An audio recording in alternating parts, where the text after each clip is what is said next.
Hello, everybody. This is Jay Frost speaking to you from the silent but definitely golden Philanthropy Mastermind series. Sorry about the little technical glitch this afternoon or morning, depending upon where you are. It's really good to have you here. And you can see that we are gradually rebuilding the studio. And that's caused a little, again, hiccup with our tech. But we are so glad that you can be here for a conversation about tech that actually works. And I'm going to get into that in a second. And it's going to be one where we talk about not all the scary stuff today. Today, we're going to be focusing on the positive. So I'm aware that AI has, which we're going to be talking about in length today. Of course, today's session is on harnessing AI for nonprofit success. That much of the discussion AI has been about all the things that could go wrong and how to potentially stop them from doing so. But today we're going to focus on, of course, how to make things right from the very beginning. And we're going to be discussing that with a friend of the show and all of us in the field, Amy Neumann, who I'm going to introduce to you again in just a moment. And as we do that, I want to make sure you can see her last book here, which is Simple Acts to Change the World. If you don't have it on your shelf, I hope you'll get it. The book you cannot have on your shelf, and the inspiration for the conversation today is one that's coming up and coming out from Wiley on November 13th, and that's Empower Your Nonprofit.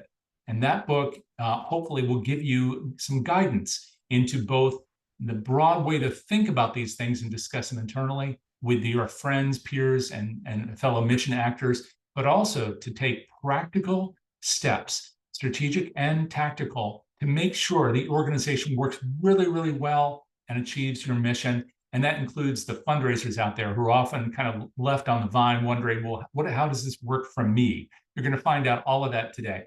And you can be a part of the conversation. So to do that, I hope you'll do two things we usually encourage you through the slides to do, and I'm just going to tell you to do. And that is to use the chat or the Q&A throughout. I'm going to be monitoring that. Also, Jack, our producer, will be doing so. But you can start the way Patrick has just done by utilizing the chat to just say howdy and let us know that you're here, maybe which part of the country or the world that you're from, maybe which organization with, if you wish to share that. We would love that. And I know our guests would really appreciate hearing that as well. And just to answer your question, Patrick, as we begin, will this recording be shared out? It certainly will. You can find all of our recordings, at least for the last 2 years, on both the DonorSearch YouTube channel and also on the DonorSearch page. And that's along with all the other information from the series. And that's at donorsearch.net under the resources tab. And DonorSearch has been our sponsor for this series going back to 2016. Coming up very soon will be our 10th season. And we want you to be a part of determining what we do and how we do it, who's here and what they talk about, what's most valuable to you. So to make sure you're a part of that conversation, you can do a couple things. First, sign up for future episodes, fill out the survey at the end, and then also just send me a note and let me know what you think. We really do pay attention. You can do that to me at j@donorsearch.net. Now, enough of that. I want to go on to introducing Amy, who's so patiently sitting there.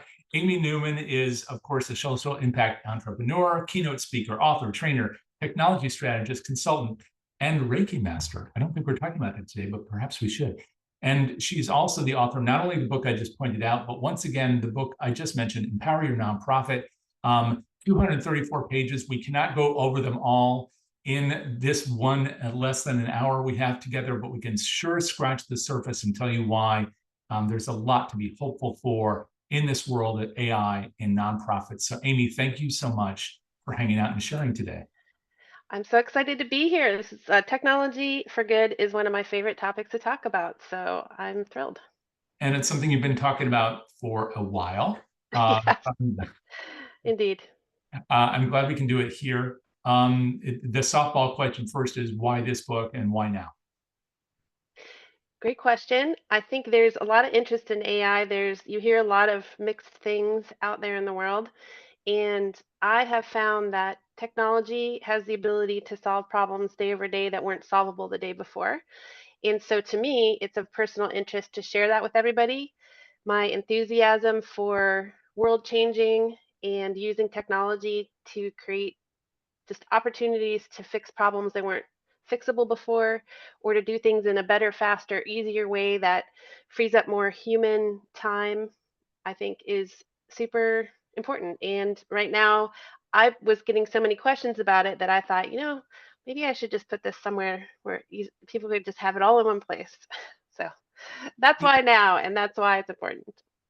Now it's very dynamic, right? I mean, it seems like the changes are occurring as we speak. There are probably going to be 3 new apps we hear about before this conversation's over.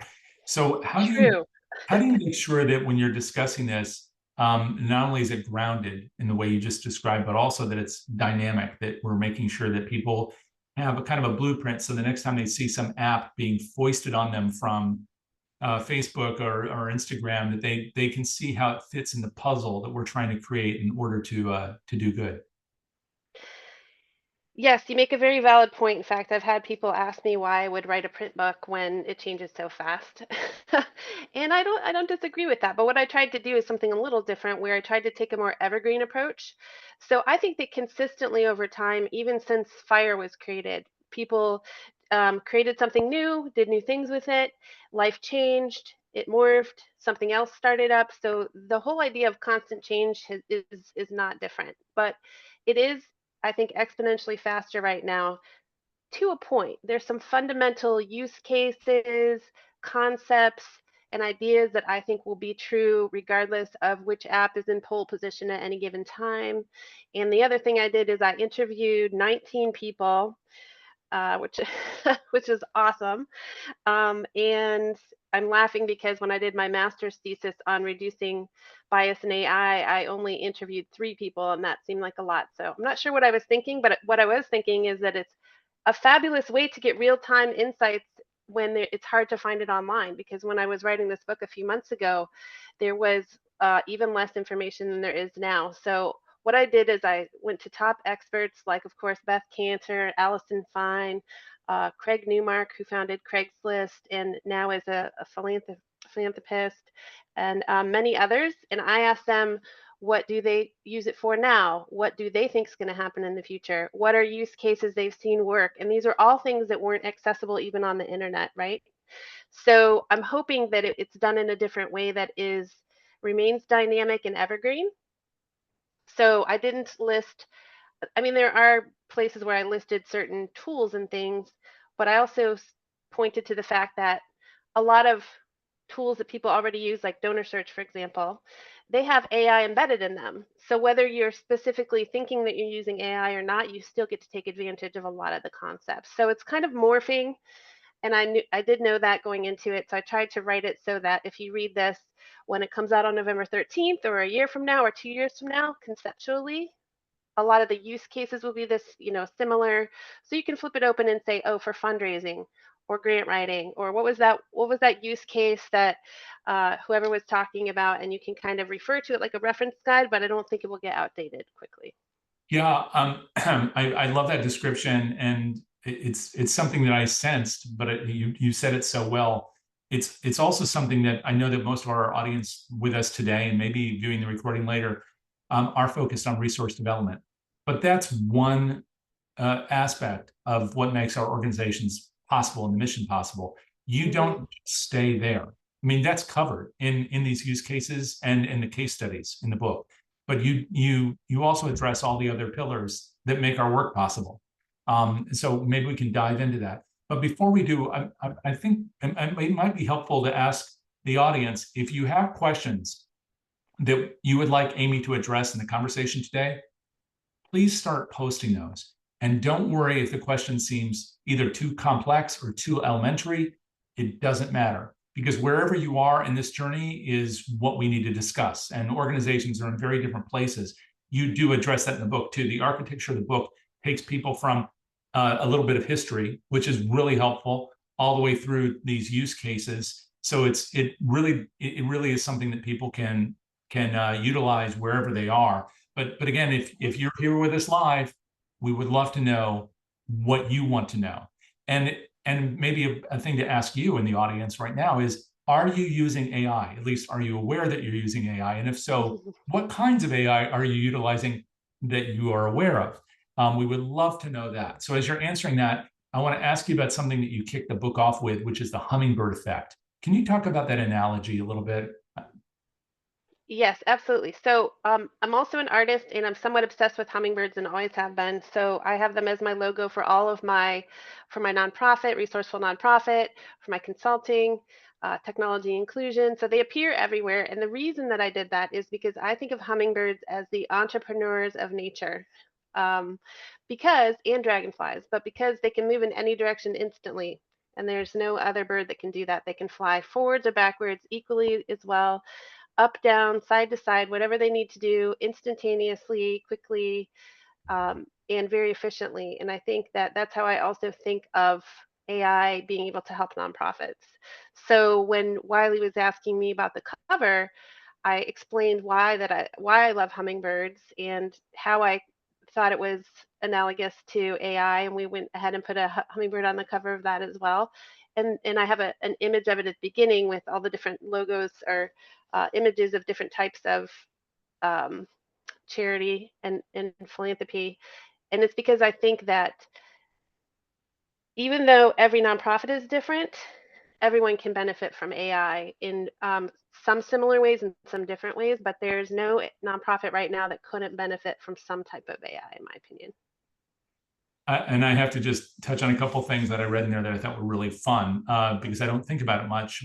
If I've seen a hummingbird, it's just out the window, and I think they're cool, and then they go away, and that's pretty much the limit of my knowledge. But you pointed at different things that hummingbirds do, which in that analogy I think are brilliant for our use of AI. One is that they can go forward like we imagine birds to do, but the other is they can go backward. So AI, I guess, functionally can also serve that purpose, that we're not just looking forward, which is very important, but we're also making reference to the past. We're even able to go back in the past, whether it's through data or whatever, in order to learn lessons from it. And then also to see things we don't typically see, that kind of ability to hyper focus when we get lost in data. And you have examples in the case studies and use cases, which are about big organizations, which probably have difficulty finding these little lessons. In the same way that a hummingbird can zero in on something, a lot of us miss things in this sea of data. So I love the analogy, and I thought it was helpful also for understanding that where we come to AI is not necessarily the only place that we can use it later, and we're seeing that also in the chat. Hmm. So, and I'm only looking at this through by one eye as we're talking, but just to touch on Right. some of this, people using Copilot for brainstorming research strategies, and Chat GPT for donor letters and thank yous. Let me see, using AI for research and first drafts of copy, and Perplexity mostly, but also have used Poe. So, and I'll go ahead and read these, and this isn't to endorse or support or not support any of these products, but it's just what people are mentioning. We also have another Chat GPT user, which is so dominant now. Adult Hmm. organization using it for rewriting content in plain language, et cetera, et cetera. So in each of these cases, I think people come to it kind of where their need is. But you've been able to kind of broaden that scope, I think, at least for me, in reading some of this. And maybe one aspect is something that you quote from Devin Thorpe, in fact, who's been on the show, talking about avoiding the use of AI is like avoiding the use of the internet. And I wonder if that's also true, not just of avoiding it entirely, which seems impossible to do now because it's embedded Right. in everything, like you just said, but also avoiding other applications of AI because we're either fearful or not knowledgeable about them is like avoiding, using Google to search for things that we didn't know were there. Uh, Right. can you talk a little bit about how use of some of these approaches can help us to broaden our view, so we're not only using, for example, Chat GPT, which some people are, and I did until recently? Sure. So, uh, sort of Inception style, if you ever saw that movie back in the day, people ask me this question all the time, and I say, hey, if I'm trying to find a new tool and I don't know, I ask ChatGPT or Gemini or Claude or Perplexity or whoever, because the answer is almost always people say every day I get this question just about, well, do you think AI can do this or will it be able to do this soon? Fill in the blank. And I say, probably, but let's find out. And then I just, I ask somebody who will know more than I know about it that day, right? Which is usually maybe Gemini is pretty real time. And then I think what happens is it's like being able to Google stuff. When Google first came out, it seemed like a big deal, but now everybody uses Google all the time and uses voice search and things like that. And you just intuitively start learning it. So I think the secret is to jump into new things when you hear about them if you think they might make sense. I'll give you a couple examples. Um, I I worked with a chamber here locally, and a couple of team members were a little hesitant, and I said, "Well, why don't you tell me a problem you're having right now that seems hard to fix?" And that's what I help them work on. And then they turn around and next thing you know it, they're like a super champion of the organization, like literally day over day, didn't use it, used it. They're like, oh, that's all it is. And it solved my problem. And then boom, they're over here telling everybody, oh, you should try it because it does this and it does this and it does this. And you can take a picture of your notes and it'll make it into a Word document instantly. And then you can compile all your research into a table. And I mean, and just simple things that if you've used, I shouldn't say simple things, but things that you discover as you're using tools, and then you keep adding on to that, and you realize at some point that if one tool does something really well, another one might do something well plus something else or something a little bit better, and you just keep experimenting. And I think it's all about just trying things right now and coming up with a use case that something you don't like to do, something that's tedious and repetitive. Um, you know, just a simple one, starting out an email. Let's say you have a nice conversation with somebody, you want to send a summary. You took a couple notes, you're just like, hey, ChatGPT, or fill in the blank, your favorite one, had this great call with such and such. Here's what we talked about. Write me something that says enthusiastically but professionally that I can't wait to follow up about these 3 steps. Here's next steps. And now it took all the anxiety out of starting and put something on paper. And then, of course, you want to edit it. But I think that alone is a tool everybody can use. Starting something, brainstorming and starting something and getting it on paper. A cover letter if you're helping somebody get employment. Translating things into other languages is a huge one. But there's so many applications. That's why I say when people say, is something possible right now? I say, if it's not, it might be tomorrow. And that actually happened to me too, where I did a workshop and I told people, well, it can't today, but tomorrow, and I meant hypothetically tomorrow, but literally overnight, ChatGPT changed to start creating images, right? And Right. so it's mind-bogglingly fast. But the point is, if you jump in and start using it, you'll start to feel very comfortable with it, because the good news is everybody's on the same page as far as it has not been around very long, generative AI, right? In its Mhm. most intuitive, usable way that it is now. So you're not behind. Even if you've never used it for 1 second today, you're still in a really good position to learn a lot about it easily and quickly and start leveraging it, this week to help you with things. So don't feel like you're left behind if you only have been using 1 or 2 tools. Conceptually, it's a lot like learning how to do better searches on Google. The better question you ask, the better information you'll start out with. And then I always end up tweaking things that I request and go back and forth and back and forth. So it's a learning curve, but it goes quickly and it's far more intuitive across tools than you would think. Yeah, that kind of prompt engineering you're describing, where we get smarter. Hopefully, it's not just that the machines get smarter, and we ask better questions. That's I guess one of the potential virtues in this. I want to point out that we have some great comments in here, especially from Abby. I just want to, because she shared so many in the chat. I really appreciate that, and keep those coming. If you do have questions, of course, we would love those too, and we may have a couple in the Q&A, so I'll check there. And I'll just take these as they come, if you don't mind, Amy. Sure. And then we have questions of my own, and I want to dig into those use cases because they are so wonderful and practical. But one came from Patrick, who had said, pretty broad question. Do you have thoughts on implementing AI into donor relations or other strategies for higher education?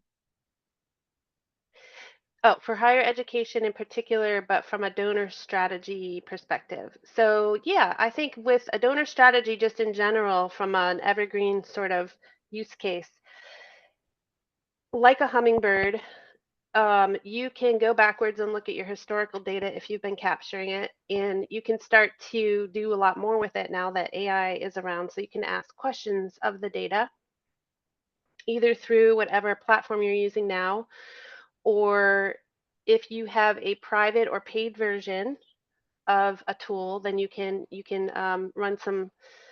Even if you have a simple spreadsheet, you can run some analysis on it. What you want to start doing is sort of over time personalizing not just how you're, maybe if you're doing communications, you want to personalize different audiences. So if you have different levels of donors, maybe those are different audiences, or people that know you well versus people that you just got introduced to in a different way.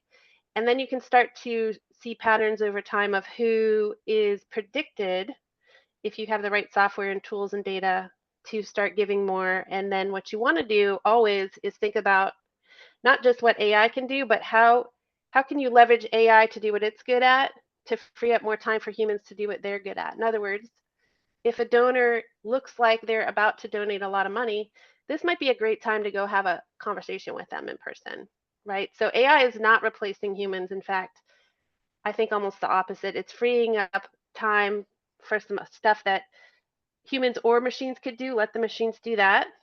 But no AI can have a good conversation face to face with somebody right now, or probably not in the foreseeable future. So you want to free up that human time and do something uniquely human with it, which is soft skills, conversation, empathy, kindness, compassion, understanding context. These are things that AI isn't great at, but humans are. So when you're looking at engaging with donors, you can use AI to sort of help segment who might be open to hearing what type of conversation. But then, take the time of the staff there and let the humans talk to the donors more than they used to before, when they had to manually run reports or manually create all their emails or manually translate things or manually review 10 years of their impact and create a diagram out of that. Now, all that can be done in minutes, freeing up time to do some of the human stuff. I wonder, have you seen also, as people apply different AI platforms and tools to the stewardship process, whether they can accelerate certain things that some organizations have had difficulty doing quickly, if at all? And one is just the simple thank you letters, thank you notes, thank you phone calls. We're all pretty good at digital receipts if we have a good CRM, not necessarily so good at sending out a letter to people saying, thank you so much for all your giving throughout this year, and here's the impact that you've had. Mm-hmm. Are some of the tools that you're seeing, or some of the uses of these tools, allowing us to be faster and better and more personal? Yes, in a couple ways. So even if you have something simple that you're doing on your own, where you're using like a ChatGPT, for example, you can rapidly write at least the beginning of a lot of thank you letters that can be customized. If you have a CRM that does it for you, the capabilities are going to be enhanced and enhanced and enhanced. So what the not too distant future for that looks like hyper personalization. So whenever you receive a letter from an organization you work with, it should be customized very specifically to what they know about you, what your giving patterns have been, areas that you're interested in, programs that you're interested in, and all of that can start to be compiled through AI as long as the data is input into it. But even today, you can write a letter. I would say think of it as like um, 80% of it can be used as is. I would never just send a letter to a donor that came straight out of anything. I look at it like using any generative AI tools, like working with a very enthusiastic, smart intern that knows nothing about your donors or your organization. So as long as you're good at explaining, okay, here's some background, here's what I'm looking for, here's what I want the output to be, here's who the audience is, here's kind of the type of research I want included, data points, maybe give it some examples of things that you really like. Say, here's where you go to get the information so it's credible. Here's kind of how I want it to be stylistically. These donors, this donor is pretty casual. This donor is pretty formal. All these types of things you would explain if you were sitting down with an intern to do this. It's the same way you put it into a prompt, and then at least you're 80% of the way there. So you could do, you know, a lot more of those in a day than you could do by handcrafting each one of them. And I know people sometimes say, oh, well, sometimes it's good to handcraft things. And I say, well, nobody's handcrafting long division anymore because they don't need to and it doesn't make sense. So if there's something that you can go ahead and do some of the routine, repetitive basics, then you free up your time for that extra creative level. Like, let me go see what Jay Frost was just talking about last week. Let me see if I can grab a quote from a talk he did or an article he wrote. Maybe I'll put that in there. So you take that extra 20 minutes and you do more individualized, interesting, personalized learning about what they're looking for, or more conversations with them instead of just creating emails, which AI is really good at doing 80% of that. And it's I know that we're talking a lot about generative AI right now, which is, of course, Right. being able to do this kind of creative portion. But I guess there could be an argument also if you are an educational institution or a place with a big list, and you want to then pull back and look at 80,000 people or 800,000 people, you might be able to find some patterns using predictive AI. Where you're looking at all the Yes. data in your database, so you could say, well, maybe this message is one we want to trial, little A/B testing for these groups, or for this group of Hmm. alumni from that class, or all the people who came as donors from the last appeal for Somalia, or whatever it was. So Right. lots of different ways of thinking about this. We had a question from North who had said, how can AI integrate into daily operations at a food bank? They already use it for grant writing. And so here, Hmm. don't go away, folks, if you're in fundraising and you don't want to hear this. I think this is actually really important. So daily operations, I interpret as maybe just fundraising, maybe a lot more than that. And food banks Hmm. have been under a lot of pressure in the last few years. They need to get food to people, or they need to get people to the food. They need to get the food into the bank. There are a lot of different pieces at play. So when it comes to something like social service, how can AI help with operations? I love that question. And from a very large global scale, the World Food Programme's hunger map, if you haven't seen it, incorporates a lot of input. And this can all be reduced down locally, and I'll talk about that next. But just so if you want something, an interesting sort of use case, if you look at the World Food Programme's hunger map, they take inputs like weather predictions and civil unrest or political unrest, for example.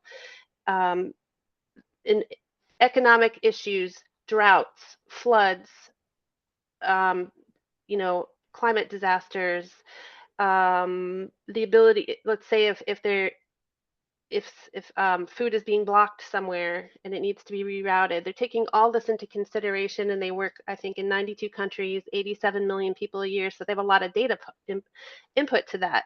And on a smaller scale, a food bank can start working and collaborating with some other organizations who may have access to this data, and or start working with an organization like DataKind or others that I mentioned in my book who have sort of example sets of data that you can extrapolate some possibilities from. And what will happen over the next few years as more people have access to more data points and start working with their data more is that you will be able to in a city start predicting with much more accuracy when it looks like there's about to be an issue, or maybe in certain parts of a region there'll be issues more than others, and you can start thinking about that and requesting supplies for certain areas faster. And so with the World Food Program, for example, they've greatly cut down on food loss, and they've greatly increased the accessibility and immediacy of getting food to people. Feeding America in the United States is another great example. So they're starting to do this, and they've cut down their food loss 15% so far with across the country. And so everything isn't perfectly running smoothly yet for every organization, but what will happen is in a city, if you start having access to sharing more data and collaborating, this is where you start to see, well, this group is predicting this, and this group is predicting this. Why don't we work together and see if we can maybe do whatever unique new thing comes up? But this is again where you're unleashing human creativity and the ability for people to get together and do things like brainstorming and innovative thinking, because you're offloading the tedious tasks that take up a lot of your day but don't really add value back into your community in the same way as your personal innovation and creativity does as a team, right? So I would take a look at a couple of those organizations and what they're doing, and then see if you can kind of scale that down and try that. But even something as simple as a chat bot to answer questions. I know it sounds it doesn't sound that glamorous compared to some of the latest and greatest newfangled AI things, but a chatbot is very accessible. It can free up, it can answer probably 80% of most questions just through your website or on your social media. And then it frees up somebody from having to repetitively answer the same thing over and over. And anytime you can free up a few hours here and there, I think it's a win. So just for sake of example, for Copilot, and I'm not endorsing any particular thing, but this is just a story that's in my book from Beth Cantor. She went to Seattle when Copilot was being rolled out with Microsoft. And one of the stories they shared there was that they had rolled out Copilot to the UK Heart Association, the United Kingdom Heart Association. And the result was, after a time, that they saved 45 minutes a day per person. So calculate in your head how many hours that is of time freed up for innovative creative thinking. Okay, and that's just one example of one type of generative AI tool. That one's powerful because if you're a Microsoft shop, it's embedded in all your tools. Similarly, though, you could use another preferred favorite tool and free up a lot of time as well. So I look at it like, let's just not spend time in the tedious, boring, rote stuff that doesn't add value if we don't have to. Let's use AI to free up some stuff there as a very basic way to get started. And then you can start having more collaboration meetings where you can start planning a little more strategically, or sharing data where you can figure out, where are we going to be able to, when should we ask for more donations if we know that it looks like something's going to happen in the near future that we're going to need more food for our food bank, for example. There was a lot in there, and it's really helpful. And one thing that really sticks out for me is 15%. The idea of saving, 15% food loss. Maybe North could answer this question, I'm not sure, but to me that sounds enormous.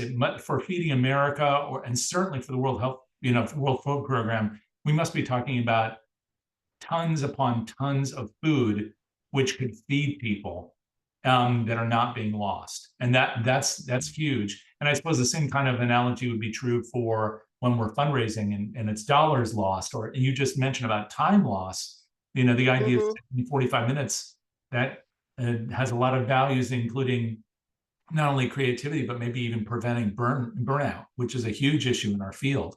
So keep the questions coming, folks. These are great. I know in the book, Amy, you talk about top critical needs that nonprofits must address, and I'm not meaning to quiz you on the book. I'm reading this list because it's really profound, and it goes from funding and financial stability, something I know many of our people are really concerned with, but also impact measurements and reporting, which is so critical for demonstrating what we've really done, the impact for donors, but also government agencies for contracts, for marketing. For our audits, volunteer management, which is something I think all of us could do a little bit better. DEI, which is huge, and I know it's important, particularly to all of us, but I know it's particularly important to you. Staff recruitment and retention, marketing and communications. These are, I'm sure, not all the things you could have tackled, but they're the ones you chose to focus on. You said that AI can help support these areas. Can you give a few kind of quick touches on some of the ways that these areas are addressed through AI, and then maybe we can dive into a couple of the specifics of the case studies or use cases. Sure. I'll start with volunteer management. This is close to my heart because I've had a lot of really good and some challenging experiences trying to volunteer over the course of 30 years, right? And I think that a lot of people, so I do a lot with marketing and technology. So if an organization learns that, then they usually want me to do that. But I have other skills, and interests as well, and so do most people. So what you can do if you are using AI to ask a little bit better questions and do some matching is you may find that, Jay Frost does know a lot about fundraising, but he also likes this, that, and the other thing. And the reason he wants to volunteer is so he can get access to doing this other fun thing he likes to do. Right? Or maybe you want to do something hands-on one day, some painting or something simple because you find it very cathartic, but maybe you'd rather do a longer term pro bono project for 6 months where you did use your fundraising expertise to help. But but because you signed up to volunteer, you painted a wall, and then that was the end of it. And then that's like a mismatch of your highest best use of your time towards the organization. So I think that if you do a little bit better of, and you can use AI to help with this, so you don't have to manually do it, asking a little bit better questions of your volunteers, and then matching up a little bit better with what's available short term and long term, then I think that you start to get not only more benefit to your organization, but happier volunteers. And as we know, if someone is doing volunteering for you, they're probably a super champion fan telling everybody else about it too, the more hands on they get, right? So there's a bunch of wins in there, and that's from a volunteer perspective. From a marketing perspective, this is probably one of the most used, or it has the most tools available. So there's a lot of stuff. I'll give you one example I really like.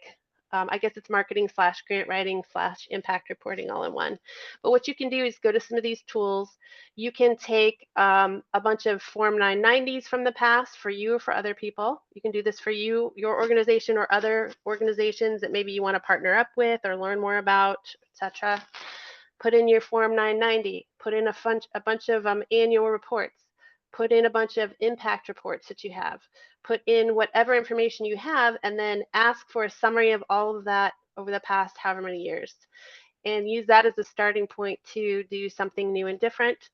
I know you can use that for marketing. You can create all sorts of charts and graphs very quickly with a lot of these tools, either the generative AI ones like ChatGPT or some of the specific marketing oriented tools. You can create presentations very quickly that can embed, as long as you can put it in a prompt, it can embed all this information almost instantly into a presentation with the right types of images. If you use people, make sure you're checking about the diversity, equity, inclusion angle on images, by the way. But it can put images in there. It can make all the headlines, the fonts, the text kind of align with some research. Again, it's a good starting point, but like you would do with even the smartest intern, you wouldn't just take that and give it to a CEO without looking at it. You would want to fact check it and all that kind of stuff. But can you imagine the difference in time it takes to take 10 years of your reporting and try to condense it into a summary versus having AI do that first step for you? I mean, it can go through hundreds and hundreds of pages of all these different documents, nearly real time. So you can use it to rewrite things in different languages. You can use it to do all sorts of social media posts. You can use it to create images or sets of images. I do a lot of sets of images, but you want to be very specific about the type of prompting that you're doing there. It's almost like there aren't too many things at this point I can think of that AI couldn't help out with, except some of the stuff we talked about, like empathy, creativity, compassion, talking with other humans face to face, working with your clients or managing your casework closer, spending more time with humans. Those things AI is not currently good at, although there are some good chatbots and things to interact with people. But there's so many use cases AI is good at that if you start using at least a few of them and trying and freeing up time, you'll be happy, I think. And I do want to jump into those now. I also want to note that we have a couple of great comments and questions in the chat, and I'm going to hold on to those for just a second. So please stay with us. But since you touched on the use cases, I would love to hear just kind of a sampling of that, because you have those in depth in the book, and nobody has access to it yet, but it may take a while for everybody to digest it. And I know one of the things you talked about there, for example, you can talk about these or not, but you mentioned American Cancer Society, UNICEF as examples, which I thought were really interesting, as well as social media management. And I say all that because there were different examples of how these organizations, big and small, were using these tools. And we have Giving Tuesday coming up. And Giving Tuesday is an example of where, for a lot of us, we spend a lot of time and then not much happens. But for some organizations that put in the right amount of time, the right ambassadors are there for them, the right messaging is there, maybe something really profound happens.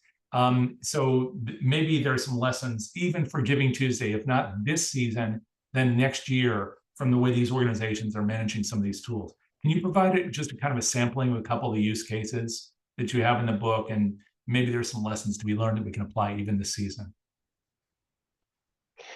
Yeah, yeah, and you mentioned UNICEF, and I'll say another use case I think that is very helpful for everybody across the board. UNICEF has done a lot of work with customized learning, individualized learning. So if somebody has a classroom of 50 people, they can customize each child's course of learning and level and style that they like to learn. And I think that not only is a good use case if you work in education, but for your staff as well. I think you can do a lot of stuff with like a Khan Academy and customizing things or all these online learning platforms. I think a couple of the things that you can do from a marketing perspective for Giving Tuesday is you can ask a lot of questions about what do people typically, what resonates the most with this type of audience for this type of cause. What would you recommend we would be some things that we would say? I see somebody in the comments saying they ask for citations. I usually do that too. And Mhm. one of my favorite questions is I say, give me 10 organizations in the United States who are really good at doing X, Y, and Z. Give me the full URL to their organization so I can check it because it just has a habit of making up stuff on occasion. Or I say, tell me what the World Economic Forum, the United Nations, and the top 10 consulting firms around the globe say about a certain thing. So credible things, and then I do ask for citations. That's a really good thing to do because otherwise it's kind of hit or miss with what it comes back with. But if you start asking questions, I mean, I've started saying to people, just ask it what you want to know. It's not like Google where you have to roundabout figure out how you go about asking. Just say, what should I say on Giving Tuesday that will work the best on Facebook? What should I say on LinkedIn that would work the best for Giving Tuesday? How often should I say it? What time of day should I post it? How often should I post it? Can you make me a content calendar leading up to and including Giving Tuesday and through the end of the year? What type of long form content should I use? What type of short post should I use? What type of imagery works better with people, not with people? Live pictures we took or artistic creative images? Just ask the question. Ask the questions you want to know. That's the biggest thing I think is so much easier with generative AI than Google, because with Google, which is including generative AI in the results now, you would have to think, how would Google, how would people say this? There's a lot of thinking through, like, would I ask it this way or this way or this way? And now you just ask the final answer that you want to know. You just ask that question, and I think it's so much easier. And then of course you can look at the answer and see if it's what you were thinking, because sometimes you still have to rephrase it and go back and forth. But just that alone, I think, saves a lot of time. Just you could say, make me a marketing plan with the goal of fundraising, of what I should put between now and the end of the year, what platforms, how many posts, what should each one look like. You can just probably want to break that into um, first, second, third, fourth questions. If you do it all at once, you might not get the kind of answer, but you can say, get a list and then say, can you expand on number 2? Can you expand on number 3? One by one. And it will literally help you craft that based on research and things that would not necessarily be accessible to you for your market. I just have to relate a personal example of this, and it's a very small scale one, which is that I ask people to complete the little survey that we have at the end of these sessions. So please do that, everybody. But one of the things I do is, first of all, I take out all the names because I don't feed personal identifiable information into, for example, ChatGPT, because it's an open system.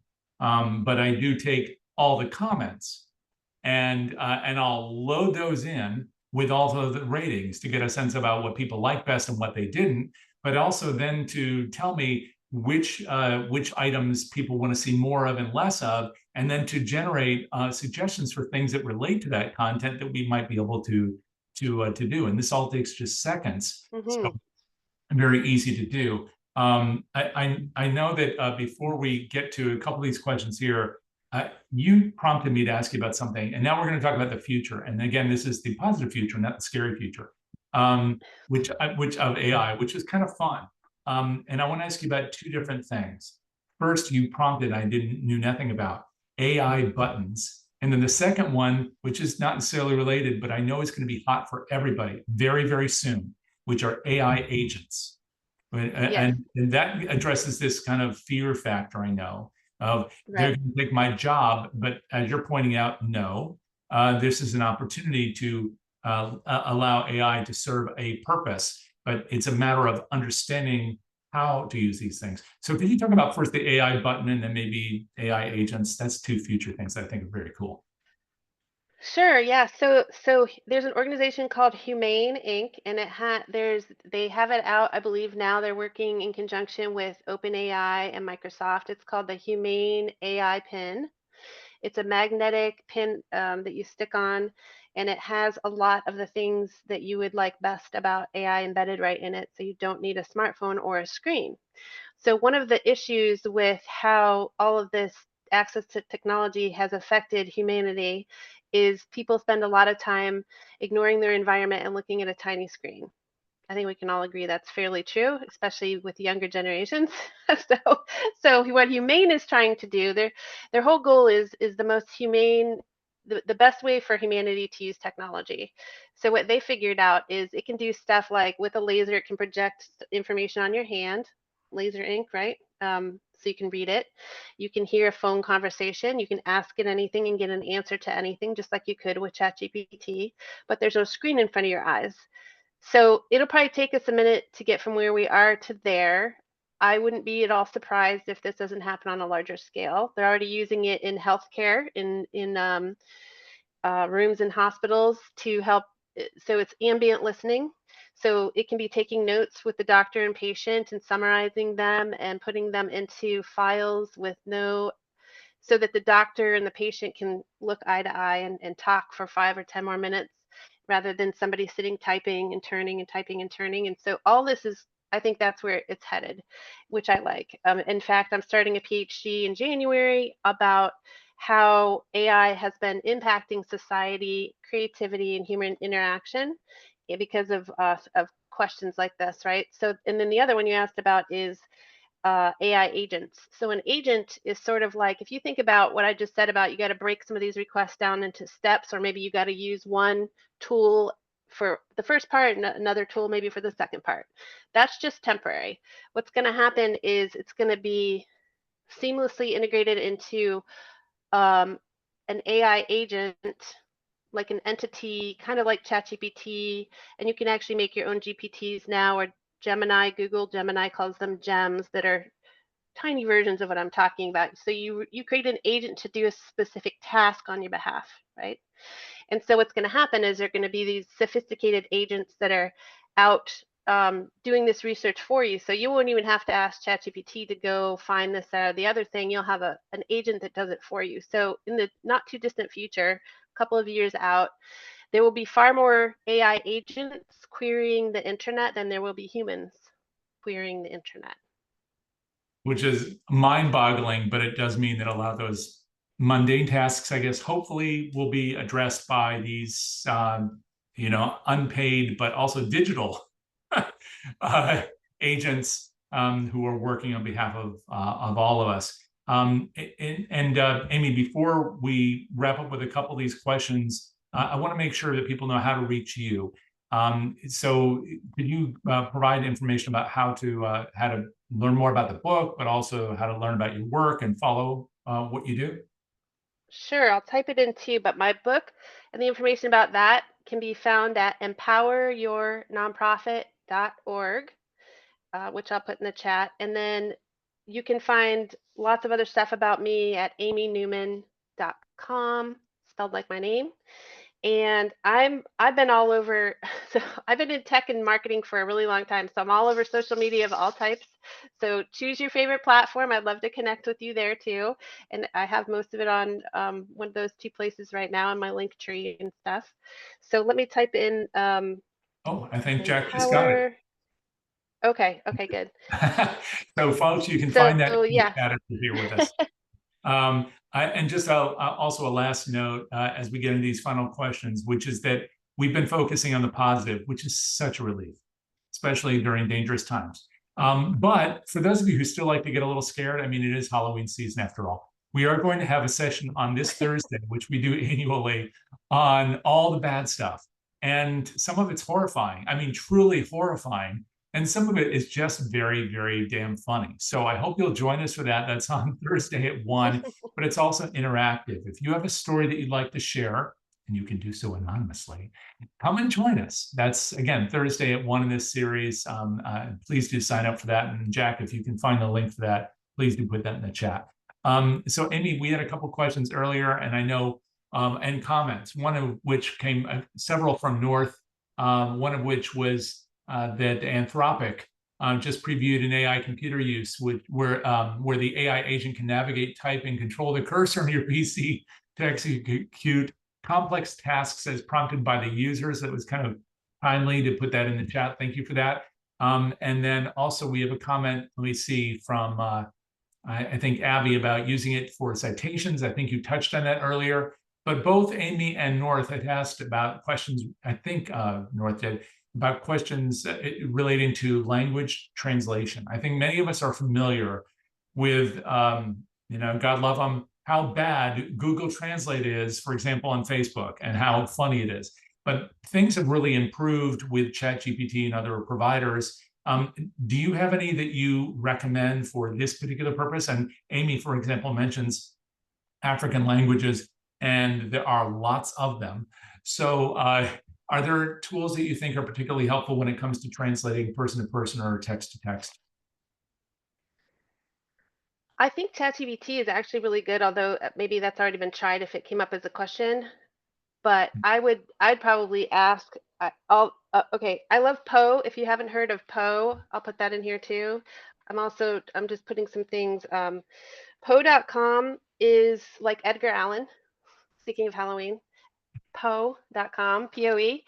The nice thing about this is it's a dashboard of a bunch of different tools. And what I like to do is keep my favorite feature is you can start with one tool that you like, let's say Anthropic's Claude.